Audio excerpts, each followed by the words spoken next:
Bonjour à toi chers spectateurs et bienvenue dans Carte Blanche, l'émission où je vous sers sur un plateau ce que je pense quand j'en ai envie. Une petite recommandation littéraire. Deuxième volet, après un tout début d'année où je vous avais proposé de lire un bouquin sur Judd Apatow et sur des entretiens qu'il avait fait avec de nombreux humoristes, je vous propose aujourd'hui de découvrir le bouquin de Jean-Gabriel Frédé qui se nomme « Les 7 vies d'Hollywood » ou « Irons-nous encore au cinéma ?» Honnêtement, ne vous accrochez pas trop à ce titre, qui, je pense, malheureusement, ne reflète pas l'ambition de Jean-Gabriel Frédé, qui a envie de parler de quelque chose de beaucoup plus large. En fait, au travers de son titre, on aurait presque la sensation qu'il a envie de nous parler du tout Hollywood et de comment Hollywood en est arrivé à ce qu'il est aujourd'hui.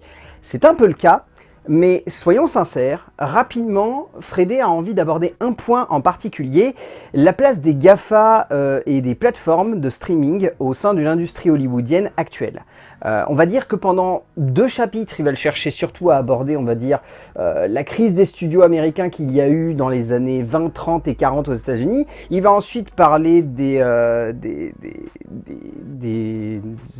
on va dire des membres du Nouvel Hollywood. J'ai perdu le nom, les Bratt... j'ai perdu le nom, j'arrive plus à le retrouver. Mais en gros, le Nouvel Hollywood et toute l'émergence de cinéastes qu'il y a eu dans cette période-là et l'envie de renouveau qui, selon certains, a été un peu endiguée par ses propres pairs, parce que, on va pas se mentir, Spielberg et George Lucas étaient un peu au centre d'une certaine envie de renouveau d'Hollywood et finalement c'est eux qui l'ont ancré dans la machine hollywoodienne qu'on connaît aujourd'hui. Et ensuite, rapidement, il va vouloir aborder ce qui l'intéresse, c'est-à-dire Amazon, Netflix, Google, Apple, enfin tout ce qui fait le streaming en fait actuellement.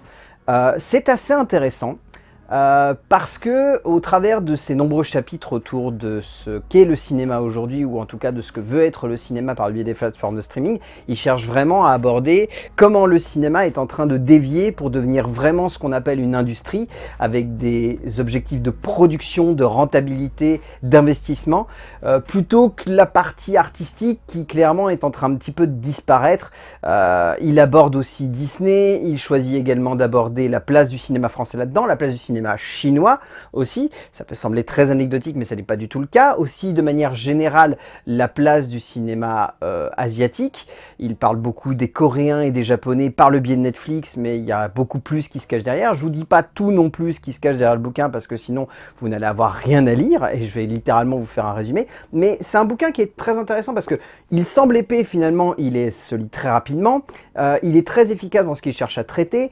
Je ne pense pas non plus qu'à la fin il arrive à tirer un bilan sur irons-nous encore au cinéma, le bilan étant que je pense nous irons toujours au cinéma parce que le cinéma, on lui a annoncé sa mort de nombreuses fois. C'est d'ailleurs là-dessus qu'ouvre Jean-Gabriel Frédé son livre sur le fait que le cinéma, on a annoncé sa mort de nombreuses fois et qu'il n'est pas mort, il est toujours là. Je pense qu'il restera là très longtemps, mais le fait est qu'il porte un regard assez palpitant sur l'industrie hollywoodienne. C'est bon de rappeler que c'est aussi un film qui parle avant tout de l'industrie hollywoodienne, et même quand il parle du cinéma français, du cinéma chinois, il en parle par le prisme de ce que les Américains voient de notre cinéma. Donc c'est assez intéressant de replacer ça, parce que sinon vous allez avoir un petit peu une vision biaisée de ce qui pourrait être évoqué dans ce bouquin. C'est vraiment le cinéma américain par les Américains, pour les Américains, vu des Américains. C'est vraiment son objectif, et c'est assez intéressant dans cette optique-là. C'est un film qui donne plutôt espoir sur ce que le cinéma va être demain.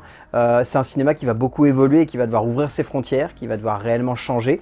Mais ouais, si vous avez l'occasion de vous procurer ce livre, Les 7 vies d'Hollywood ou irons-nous encore au cinéma de Jean-Gabriel Frédé aux éditions Stock, ça peut être intéressant, ça peut vous plaire. C'est pas sponsorisé. C'est bon de le préciser, ça n'est pas une OP sponsor, c'est vraiment juste un avis de lecteur avisé qui vous conseille ce bouquin. J'espère encore une fois que cette vidéo vous a plu. Je ne vais pas vous demander de mettre grand chose dans les commentaires cette semaine, mais juste, si jamais vous le lisez, repassez par ici et dites-moi ce que vous en pensez. Et d'ici là, n'oubliez pas ce que je vous dis à chaque fois, si j'ai envie d'en parler, eh ben, j'en parle.